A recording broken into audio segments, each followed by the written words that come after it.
Assalamualaikum warahmatullahi wabarakatuh. Perkenalkan, nama saya Jovita Helena Winata dengan NIM akhir 1029. Di sini saya akan menerangkan terkait materi dividen polis atau kebijakan dividen guna memenuhi tugas UTS dalam mata kuliah Manajemen Keuangan Lanjutan kelas D S1 Manajemen FEB Universitas Jember. Materi-materi yang akan saya bahas yaitu yang pertama ada definisi, yang kedua ada teori-teori mengenai kebijakan dividen, yang ketiga ada faktor-faktor yang mempengaruhi kebijakan dividen, yang keempat ada jenis-jenis, yang kelima ada stok dividen, yang keenam ada stock split, dan yang terakhir ada reverse stock split. Langsung saja kita ke materi yang pertama, yaitu definisi. Dividen polis atau kebijakan dividen ini merupakan pembagian laba perusahaan yang besarnya telah ditetapkan dalam rapat umum pemegang saham atau RUPS kepada para pemegang saham secara proporsional sesuai dengan jumlah saham yang dimiliki oleh masing-masing pemegang saham tersebut. Nah, umumnya dividen dibagikan secara teratur dalam interval waktu yang tetap, misalnya tiap-tiap tahun, 6 bulan, dan sebagainya. Tetapi terkadang itu dilakukan pembagian dividen ekstra pada waktu-waktu tertentu. Selanjutnya, teori-teori mengenai kebijakan dividen. Yang pertama ada teori irelevansi dividen. Teori ini menyatakan bahwa kebijakan dividen perusahaan tidak mempunyai pengaruh terhadap nilai perusahaan maupun biaya modalnya.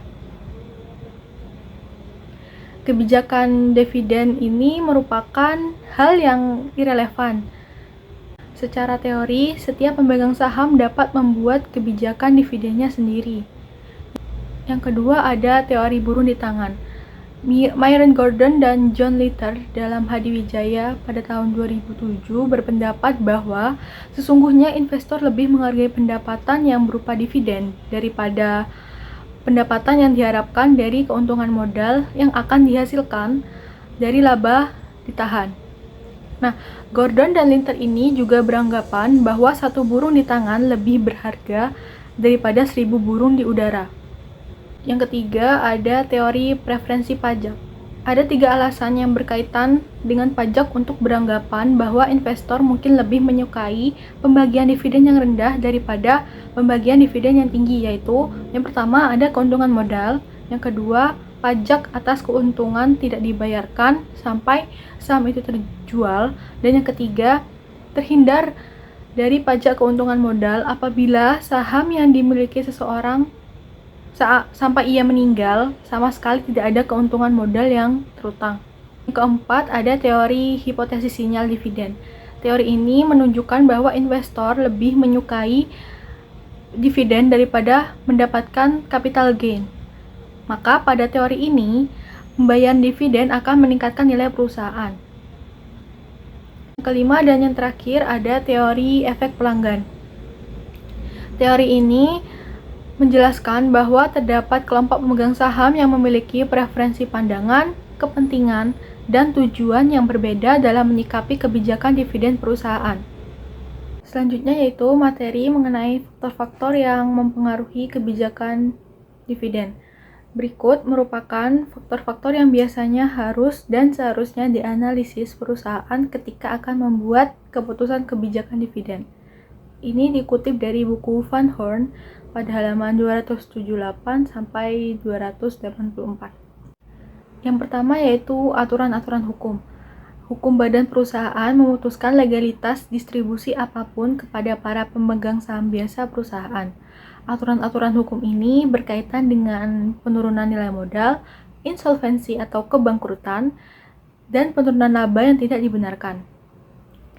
Yang kedua ada kebutuhan pendanaan perusahaan. Nah, begitu batasan hukum untuk kebijakan dividen perusahaan telah ditentukan, langkah berikutnya itu melibatkan penilaian kebutuhan pendanaan perusahaan. Di dalam hal ini, anggaran kas, laporan sumber dan penggunaan dana yang diproyeksikan, serta perkiraan laporan arus kas itu akan digunakan. Selain melihat perkiraan hasil, tentu juga harus dipertimbangkan juga resiko bisnis Selain melihat perkiraan hasil, harus dipertimbangkan juga resiko bisnis agar bisa mendapatkan kisaran hasil arus kas yang mungkin terjadi. Yang ketiga ada likuiditas. Likuiditas perusahaan ini merupakan pertimbangan utama dalam banyak keputusan dividen. Karena dividen ini menunjukkan arus keluar, semakin besar posisi kas dan keseluruhan likuiditas perusahaan, maka semakin besar kemampuan perusahaan untuk membayar dividen. Yang keempat ada kemampuan untuk meminjam. Jika perusahaan memiliki kemampuan untuk meminjam dalam jangka waktu yang relatif singkat, maka dapat dikatakan perusahaan tersebut fleksibel secara keuangan. Semakin besar kemampuan perusahaan untuk meminjam, maka akan semakin besar fleksibilitasnya untuk meminjam, dan semakin besar pula kemampuannya untuk membayar dividen tunai. Yang kelima, batasan-batasan dalam kontrak utang. Biasanya, syarat perjanjian utang dinyatakan sebagai persentase maksimum laba ditahan kumulatif yang diinvestasikan kembali dalam perusahaan. Yang keenam ada pengendalian. Jika sebuah perusahaan membayar dividen dalam jumlah yang cukup besar, maka perusahaan perlu mengumpulkan modal di kemudian hari melalui penjualan saham agar dapat membiayai berbagai peluang investasi yang menguntungkan. Yang terakhir ada beberapa observasi akhir. Sebagian besar faktor-faktor ini menyatakan batasan hukum dan batasan lainnya yang memungkinkan pembayaran dividen. Apabila perusahaan membayar dividen melebihi dana residualnya, maka ini berarti bahwa pihak manajemen dan dewan komisaris Dewa Komisaris yakin bahwa pembayaran tersebut memiliki pengaruh positif terhadap kesejahteraan pemegang saham. Materi yang selanjutnya ada jenis-jenis dividen. Yang pertama ada dividen kas. Dividen kas ini merupakan dividen yang dibagikan dalam bentuk kas. Sebelum membuat pengumuman, yang perlu diperhatikan oleh pemimpin perusahaan adalah tersedianya jumlah kas yang mencukupi untuk pembagian dividen itu. Yang kedua, dividen aktiva selain kas. Nah, dividen aktiva selain kas itu merupakan dividen properti. Jadi, apabila sebuah perusahaan itu tidak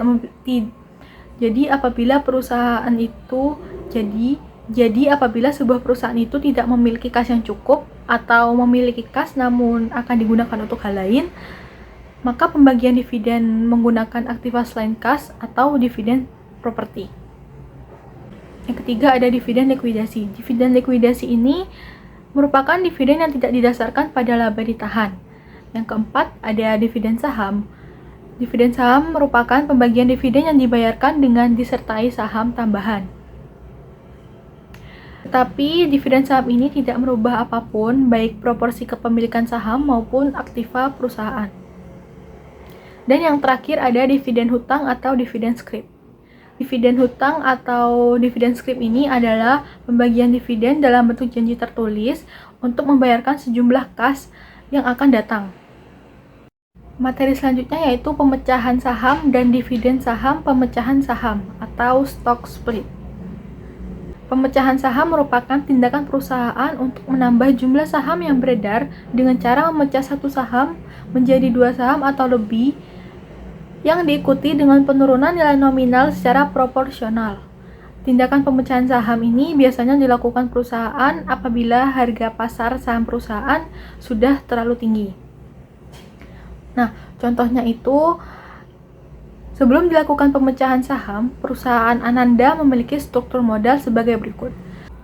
Perusahaan kemudian melakukan pemecahan saham, yaitu saham dipecah menjadi dua saham. Sehingga setelah pemecahan saham, struktur modal perusahaan menjadi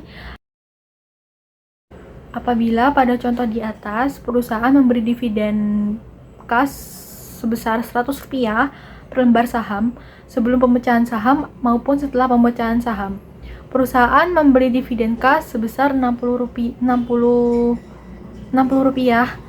per lembar saham. Nah, seorang pemegang saham yang memiliki 100 lembar saham sebelum pemecahan akan menerima dividen Rp10.000 Sedangkan setelah pemecahan saham, dia akan menerima dividen sebesar Rp60 dikali 200 lembar, jadi hasilnya 12.000. Materi selanjutnya yaitu reverse stock split. Reverse stock split ini merupakan kebalikan dari pemecahan saham, yaitu tindakan perusahaan untuk menggabungkan dua atau lebih lembar saham menjadi satu. Tindakan ini dilakukan untuk meningkatkan harga pasar saham apabila menurut pertimbangan perusahaan harga pasar saham sudah terlampau rendah. Harga pasar saham yang rendah itu mengesankan kondisi perusahaan yang kurang baik. Contohnya, perusahaan Ananda melakukan penggabungan saham 4 lembar menjadi 1 lembar. Artinya, setiap 4 saham lama yang dimiliki pemegang saham akan ditukar dengan 1 lembar saham baru.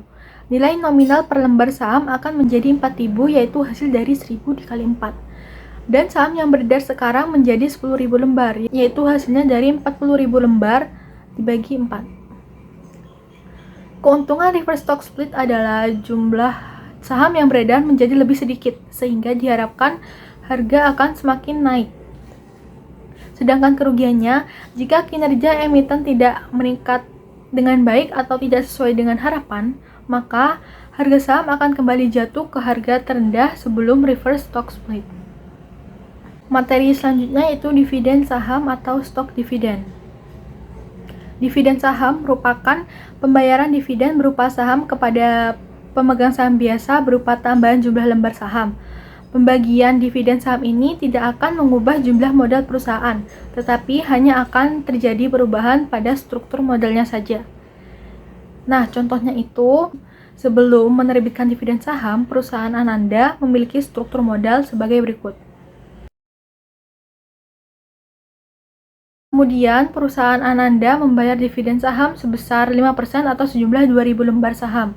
Dengan demikian, dari 20 lembar saham, pemegang saham akan menerima 1 lembar dividen saham. Harga pasar saham pada saat itu adalah 2.500 per saham. Setelah pembagian dividen saham, struktur pemodalan perusahaan akan berubah menjadi berikut. Itu didapat dari nilai dividen saham yang dibagikan sebesar 5 juta. Didapatkan dari 2.000 dikali 2.500. Yang dialokasikan sebesar 2 juta pada perkiraan saham biasa. Jadi 2000 dikali 1000 hasilnya 2 juta. Dan 3 juta pada perkiraan Agio. 2.500 dikurangi 1000 dikali 2000 hasilnya 3 juta dan dialokasikan kepada Agio. Jadi agionya 13 juta. Berikut adalah referensi yang saya gunakan.